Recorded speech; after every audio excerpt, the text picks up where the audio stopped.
నేను నిన్ను చాలా మిస్ అయ్యా బాబు, చాలా మిస్ అయ్యా. అయ్యో ఇదేందయ్యా సినిమా క్లైమాక్స్ లో మాట్లాడుతున్నావు సైకోరెడ్డి? ఏ పెద్ద మనిషి, చూసినావా తమిళనాడులో విజయ్ గెలిచినాక స్టాలిన్ ఇంటికి పోయి శాల్వా కప్పి గౌరవించినాడు. నువ్వు ఉన్నావు. నేను ఓడిపోయాక నా మొహం కూడా చూడలేదు, కనీసం ఓదార్పుగా ఒక్క టీ కూడా ఇవ్వలేదు. చూడు సైకోరెడ్డి, అక్కడ రాజకీయాలు వేరు, ఇక్కడ నువ్వు చేసే పనులు వేరు. నిన్ను కలవాలంటే ముందుగా డెమాలిషన్ నోటీస్ తీసుకుపోవాలి. అదేం మాట బాబు, నేను కూడా మాజీ సీఎంనే కదా, కొంచెం నాకు కూడా రెస్పెక్ట్ ఉండాలి కదా. రెస్పెక్ట్? ప్రజావేదికను కూల్చేసిన రోజు నుంచే నీకు రెస్పెక్ట్ మీటర్ బర్న్ అయిపోయింది తుగ్లక్ రెడ్డి. కానీ బాబు, నువ్వు గెలిచాక కనీసం ఎలా ఉన్నావు జగ్లక్ అని నన్ను అడగలేదు. నేను చాలా హర్ట్ అయినా, బొంగమూతి పెట్టుకున్నా. ఆపవయ్యా డ్రామారెడ్డి, అయినా అడిగితే ఏం చెప్తావు? బెంగళూరు ప్యాలెస్ లో ఉన్న బాబు బెయిల్ పిటిషన్స్ చూసుకుంటున్నా అంటావు, అదే గాని పని. నన్ను అంత క్రూయల్ గా ఎందుకు చూస్తా ఉన్నావు? ఎందుకంటే జలగరెడ్డి, నువ్వు అపోజిషన్ ని రైవల్స్ లా కాదు, రివెంజ్ టార్గెట్స్ లా చూసావు. అందుకే ఇప్పుడు జనాలు నిన్ను మీమ్ మెటీరియల్ గా చూస్తున్నారు. అయినా ఆ విజయ్ ఎంత మంచోడు, గెలిచాక కూడా మాజీ సీఎం స్టాలిన్ దగ్గరికి పోయినాడు. అతను మెచ్యూరిటీ చూపించాడు.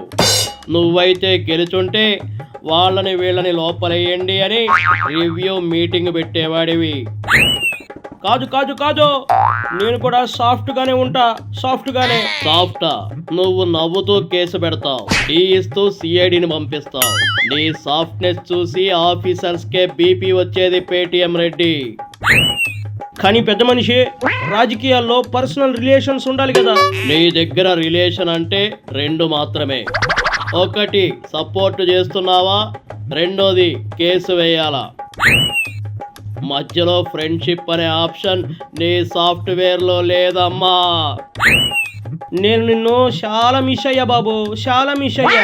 అయ్యో ఇదేందయ్యా సినిమా క్లైమాక్స్ లో మాట్లాడుతున్నావు సైకోరెడ్డి? నన్ను మిస్ అయ్యావా? లేదు, నువ్వు పవర్ మిస్ అయ్యావు. పవర్ పోయాకే అసలు లోన్లీనెస్ అంటే ఏందో తెలిసింది పెద్ద మనిషి. అందుకే ఇప్పుడు అందరింటికి పోయి సింపతి కలెక్షన్ చేస్తున్నావు. నువ్వైనా ఒక్కసారి నా దగ్గరికి వచ్చి మాట్లాడొచ్చు కదా. ఎందుకు?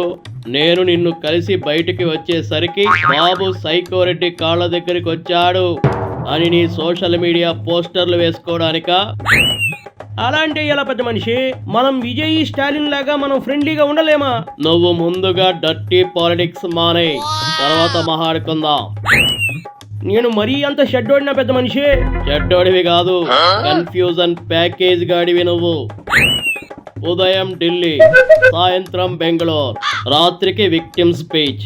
ఇదే నీ డైలీ రొటీన్ అమ్మా సైకోరెడ్డి. కానీ జనాలు ఇంకా నన్ను ప్రేమిస్తా ఉన్నారు, నీకు అర్థం కాలేదా అని అడుగుతా ఉన్నా. అవును, అందుకే 11 సీట్స్ ని మ్యూజియం పీస్ లా ప్రిజర్వ్ చేసుకున్నారు. ఇదిగో 11 అని అలా చిన్న చూపు చూడకు. 11 అయినా నా ఫ్యాన్స్ స్ట్రాంగ్, చాలా స్ట్రాంగ్. ఫ్యాన్స్ స్ట్రాంగ్ కాదమ్మా, మీమ్స్ స్ట్రాంగ్. నువ్వు మహాడితే నెక్స్ట్ మినిట్ రీల్స్ తయారవుతున్నాయి, ఆ విషయం గుర్తుపెట్టుకో. అవన్నీ సర్లే గాని, నిజంగా మనస్ఫూర్తిగా చెప్తా ఉన్నా, నువ్వు ఒక్కసారి నా భుజం మీద చెయ్యేసి పర్లేదు జగ్లక్ అంటే నేను ఎమోషనల్ అయిపోతా. నీ ఎమోషనల్ సీన్స్ చూసి రాష్ట్రం ఆల్రెడీ చాలా సార్లు ఏడ్చింది సైకోరెడ్డి, ఇంకోసారి వద్దామా?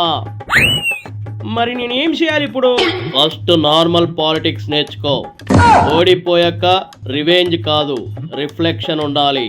అంటే ఇప్పుడు నేను మారాలా? మారాలి కాదు, పూర్తిగా సర్వీస్ సెంటర్కి వెళ్ళాలి పేటిఎం రెడ్డి. సర్వీస్ సెంటరా? సర్వీస్ సెంటర్ ఏంది? నీ రాజకీయ సాఫ్ట్వేర్ మొత్తం హ్యాంగ్ అయిపోయింది. ఇదిగో పెద్ద మనిషి, నువ్వు మాత్రం నన్ను ఫుల్ గా ట్రోల్ చేస్తా ఉన్నావు. ట్రోల్ కాదు శవాల రెడ్డి, రియాలిటీ చెక్ చేసుకో. విజయ్ స్టాలిన్ కలిసిన ఫోటో చూసి నువ్వు కూడా స్టేట్స్ మ్యాన్ అనిపించుకోవాలని ట్రై చేస్తున్నావు. కానీ నీ హిస్టరీ చూస్తే జనాలకు వెంటనే ప్రజావేదిక లాంటి డస్ట్ గుర్తొస్తుంది. ముందు నువ్వు మిర్రర్లో చూసుకొని నేనే ఈ రాష్ట్రానికి పట్టిన శని అని ఒప్పుకో తుగ్లక్ రెడ్డి.